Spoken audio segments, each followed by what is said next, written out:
Sontak Raja Astyages terperangah.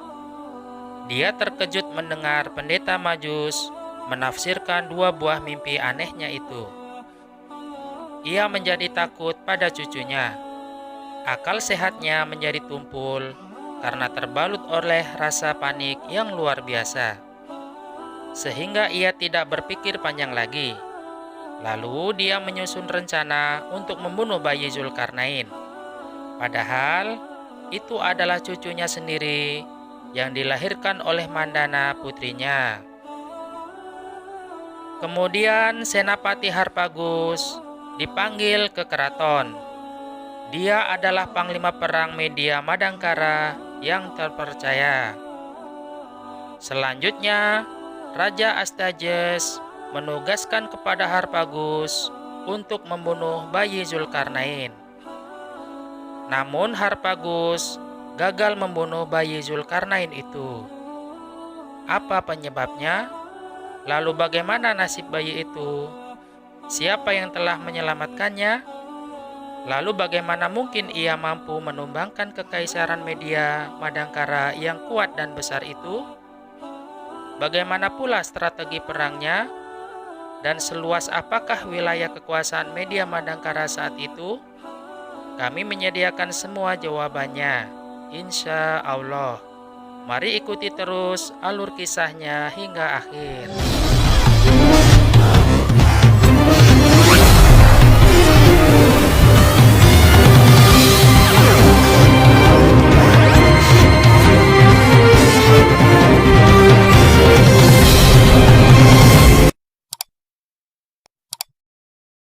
Bismillahirrahmanirrahim.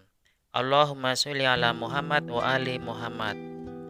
Para sahabat Mahardika Islamika yang dimuliakan Allah SWT. Pada konten kali ini, kami akan mengangkat judul tentang masa kecil Raja Zulkarnain. Prolog. Kisah kelahiran dan masa kecil Raja Zulkarnain cukup dramatis. Itu seperti cerita dongeng yang terkenal. Jadi, sangat menarik untuk disimak. Namun hingga kini, banyak orang yang tidak mengetahuinya. Padahal, hikayat itu tercantum di buku The Histories, sebuah karya monumental yang ditulis oleh sejarawan Yunani kuno pada abad ke-5 sebelum Masehi. Tepatnya pada tahun 430 sebelum Masehi. Herodotus menulisnya, dan pada zaman modern dia dikenal sebagai bapak sejarah dunia. Latar peristiwa. Kisahnya itu terjadi pada zaman klasik awal, dimulai sekitar tahun 576 sebelum Masehi. Lokasi peristiwa itu berada di Kekaisaran Media Madangkara. Ibu kota kerajaannya berada di kota Ekbatana, yaitu di Hamadan Iran modern. Pada mulanya, Media Madangkara hanya merupakan kerajaan kecil di wilayah barat daya Iran. Jika dipetakan pada perspektif era modern, maka kerajaan itu terletak di kawasan Hamadan, Kermanshah, Markazi, Tehran, Mazandaran, Alborz, Gilan, Kasvin, Zanjan, Kurdistan, Ardabil, Azerbaijan Timur, dan Azerbaijan Barat. Namun pada tahun 585 sebelum Masehi, kekuasaannya semakin kuat, sehingga teritorialnya semakin luas. Di sebelah barat berbatasan dengan kerajaan Lydia yang dipisahkan oleh sungai Halis, yaitu wilayah Turki bagian tengah modern. Di sebelah timur berbatasan dengan bangsa barbar Massagetha atau Saka Parasukdam dan Saka Tigrak Sauda. Saat ini di Uzbekistan dan Tajikistan modern yang dipisahkan oleh sungai Oxus. Lalu di sebelah utara, berbatasan dengan stepa Kazakh, Laut Kaspia, Pegunungan Kaukasus, dan Laut Hitam. Dan di sebelah selatan, berbatasan dengan Teluk Persia. Lalu di sebelah barat daya, berbatasan dengan Kekaisaran Babilonia Baru. Dan di sebelah tenggara, berbatasan dengan Sungai Indus atau Pakistan modern dan Laut Arab. Pada masa itu, kerajaan Elam Sausana, Ansan, dan kerajaan Persia tunduk di bawah kekuasaan Kekaisaran Media Madangkara. Demikian juga dengan kerajaan Kapadokia, Pontus, dan Kilikia, yaitu di Turki Timur dan Tenggara modern. Coba perhatikan peta di atas. Pada masa itu, Kekaisaran Media Madangkara bersekutu dengan Kekaisaran Babilonia Baru dan Kerajaan Lydia. Koalisi tersebut sudah lama terbentuk. Jauh sebelumnya, mereka pernah berkoalisi untuk menghancurkan Kekaisaran Assyria Baru. Selanjutnya, persekutuan mereka terjalin semakin kuat. Itu karena tiga kekaisaran itu menjalin proses pernikahan diplomatik di antara anggota keluarga kerajaan. Awal kisahnya, pada tahun 577 sebelum Masehi, Raja Kambisus pertama dari kerajaan Ansan Persia menikah dengan Madana, putri Raja Astyages dari Kekaisaran Media Madangkara. Setahun kemudian, Permaisuri Madana melahirkan seorang putra. Dan pada malam kelahirannya itu, Raja Astyages dari Kekaisaran Media Madangkara bermimpi aneh tentang Madana putrinya. Dalam mimpi itu, putrinya sedang buang air kecil, namun airnya membanjiri seluruh Kekaisaran Media Madangkara. Dan pada kesempatan lainnya, dia bermimpi lagi. Dalam mimpinya kali ini, ia melihat ada satu pohon anggur yang tumbuh dari rahim putrinya. Lalu pohon itu merambat dan menyebar ke negeri yang jauh, bahkan menjangkau Asia dan Eropa. Selanjutnya Raja Astyages pergi menemui para pendetanya orang Majus. Mereka mengartikan mimpi itu bahwa pada masa yang akan datang, cucunya yang lahir dari putri Madana itu akan merebut tahta Kekaisaran Media Madangkara. Kemudian, ia akan menjadi raja di raja di Asia dan Eropa. Sontak Raja Astyages terperangah. Dia terkejut mendengar interpretasi mimpi anehnya dari pendeta Majus itu. Ia menjadi takut pada cucunya. Lalu dia menyusun rencana untuk membunuh bayi Zulkarnain. Padahal itu adalah cucunya sendiri yang dilahirkan oleh Madana putrinya. Kemudian dia memanggil panglima perangnya yang terpercaya, Senapati Harpagus namanya. Selanjutnya dia mempercayakan tugas kepada Harpagus untuk membunuh bayi Zulkarnain. Namun, Harpagus tidak menyukai gagasan membunuh bayi itu dengan tangannya sendiri. Lantas, dia memberikan bayi itu kepada seorang gembala domba, Mithridates namanya. Lalu Harpagus memerintahkan agar meninggalkan bayi Zulkarnain itu di hutan belantara agar mati secara normal. Namun kebetulan istri penggembala itu baru saja melahirkan seorang bayi yang meninggal saat melahirkan. Dalam kesedihan mereka, penggembala dan istrinya diam-diam mengadopsi bayi Zulkarnain. Kemudian membaringkan jenazah putra mereka sendiri di hutan belantara untuk memuaskan Senapati Harpagus. Kehidupan remaja Zulkarnain. Pada usia 10 tahun, Zulkarnain tumbuh menjadi seorang remaja. Saat itu, dia menggunakan nama Agradetes. Pada suatu hari, dia diajak oleh Mithridates, si penggembala domba yang telah mengasuhnya. Mereka pergi ke kota Ekbatana. Di sana, dia diizinkan ikut bermain King and Court atau permainan raja dan istana. Padahal permainan itu cukup sulit dan umumnya hanya bisa dilakukan oleh anak-anak bangsawan media. Namun, dia bermain secara mahir karena ia memiliki bakat dan keterampilan kepemimpinan alami yang menonjol. Dalam permainan itu, ia sering ditunjuk sebagai raja, dan dia cukup berani untuk memerintah anak-anak bangsawan selama permainan berlangsung. Bahkan, dia berani mencambuk putra seorang bangsawan. Namun, putra bangsawan itu melaporkan kejadian tersebut kepada ayahnya. Selanjutnya, Agradetes dibawa ke pengadilan. Akhirnya hakim memutuskan vonis bebas kepadanya karena ia tidak terbukti berbuat salah.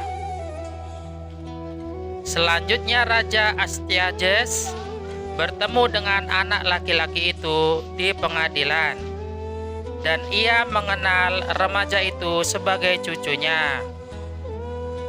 Sekarang dia tahu cucunya selamat, dan dia mengerti bahwa Harpagus tidak mengikuti perintahnya. Selanjutnya, Raja Astyages mencari kepastian. Lalu ia kembali menemui pendeta Majus. Dia hendak meminta nasihat tentang cucunya itu. Pendeta Majus kali ini mengatakan bahwa Zulkarnain hanya dinobatkan sebagai raja selama permainan anak-anak, dan bahwa kerajaannya kemungkinan besar akan tetap terbatas pada permainan anak-anak. Akhirnya dia merasa lega mendengar jawaban itu. Perjamuan spesial untuk Harpagus. Selanjutnya, Raja Astyages berpura-pura menyesal atas perintahnya untuk membunuh bocah itu. Lalu ia mengadakan perjamuan untuk merayakan kehidupan cucunya. Dan ia mengundang Harpagus dan putranya ke perayaan keselamatan Zulkarnain dari kematian. Dia meminta putra Harpagus untuk datang ke istana terlebih dahulu. Setelah tiba di istana, putra Harpagus disembelih. Tubuhnya dicincang-cincang dan dagingnya dimasak. Kemudian masakan itu disajikan kepada Harpagus sebagai bagian dari menu. Itu akan menjadi pesta yang tak terlupakan, terutama bagi Harpagus, karena dianggap telah gagal memenuhi titah baginda raja agar membunuh bayi Zulkarnain. Selanjutnya, semua tamu undangan datang untuk perjamuan raja. Banyak makanan dan minuman disajikan untuk memuaskan rasa lapar mereka. Setiap orang yang hadir di pesta itu disajikan daging kambing dengan kualitas terbaik. Namun tidak demikian dengan Harpagus. Dia diberi hidangan yang dipilih khusus untuknya oleh raja. Harpagus merasa menu makanannya memuaskan karena dia makan sampai kenyang. Namun, selama pesta berlangsung, Harpagus mengkhawatirkan putranya. Seharusnya putranya yang masih kecil ada di pesta itu. Padahal putranya dikirim ke istana lebih awal hari itu. Mungkinkah raja menyuruh anaknya melakukan tugas atau lainnya? Terlepas dari kekhawatirannya, Harpagus menghabiskan makanannya. Ketika semua orang sudah makan sampai puas, raja mengeluarkan nampan tertutup. Dia menawarkannya kepada Harpagus. Namun dia menolak tawaran itu karena ia tidak ingin makan lagi. Rupa-rupanya dia sudah sangat kenyang. Namun, raja bersikeras agar Harpagus mengangkat tutup nampan. Akhirnya terpaksa Harpagus membuka tutup nampan itu. Dengan rasa histeris, dia melihat potongan kepala, kaki, dan tangan putranya yang masih kecil di atas nampan. Kini raja pun menyeringai puas karena putra Harpagus telah hadir untuk pesta itu. Dagingnya telah disajikan di piring ayahnya. Anehnya, Harpagus berusaha mengambil sikap anggun dan tenang. Dia hanya mengumpulkan apa yang tersisa dari putranya. Lalu dengan perasaan sedih, dia membawanya pulang. Lalu, dia menguburkannya secara wajar. Setelah peristiwa itu, dia menyimpan dendam atas Raja Astyages. Dan dalam hatinya, dia menyebut makanan itu sebagai perjamuan yang menjijikkan. Usai perjamuan itu, Raja Astyages mengembalikan cucunya Zulkarnain ke orang tuanya di kerajaan Ansan Persia. 7 tahun kemudian, tepatnya pada tahun 559 sebelum Masehi, Raja Kambises pertama dari Persia meninggal dunia. Dan Zulkarnain merasa sedih kehilangan ayahnya. Tak lama kemudian, dia didaulat sebagai raja muda di kerajaan Ansan Persia. Selain itu, Senapati Harpagus memenuhi janjinya. Ia dan mayoritas pasukannya membelot dari Kekaisaran Media Madangkara. Selanjutnya pasukan Zulkarnain maju dengan cepat saat Harpagus mengkhianati Raja Astyages. Oleh sebab itu, Zulkarnain memenangkan beberapa pertempuran, seperti pertempuran Hirba dan pertempuran perbatasan Persia. Bahkan Harpagus juga membiarkan pasukan Persia menang dalam pertempuran Pasar Gadai. Selanjutnya, para gubernur Media menyerah kepada Zulkarnain. Lalu tentara Ansan Persia mengepung istana Raja Astyages di ibu kota Ekbatana. Pada tahun 550 sebelum Masehi, Raja Astyages menyerah dan Zulkarnain berhasil merebut Kekaisaran Media Madangkara. Akhirnya Raja muda Zulkarnain didaulat sebagai Raja Diraja Kaisar Sahansah Media Persia. Itu artinya sebagai pemimpin tertinggi dari unifikasi kerajaan Media dan kerajaan Persia. Dan Raja Zulkarnain tetap bersikap sebagai seorang negarawan besar yang bijaksana. Ia segera mengampuni Astyages, dan ia pun memperlakukannya dengan baik. Bahkan, ia mengizinkannya tetap tinggal di tahanan istana sampai akhir hayatnya. Epilog dalam bentuk kesimpulan. Dalam catatan sejarah, Raja Diraja Zulkarnain yang telah membentuk unifikasi Kekaisaran Media Persia itu ialah Sahansah Kores yang Agung. Orang Barat menyebutnya sebagai Cyrus the Great. Dialah Zulkarnain pertama, dan masih ada 11 Zulkarnain lainnya. Sekian dan terima kasih. Wabillahi taufik wal hidayah. Wassalamualaikum warahmatullahi wabarakatuh.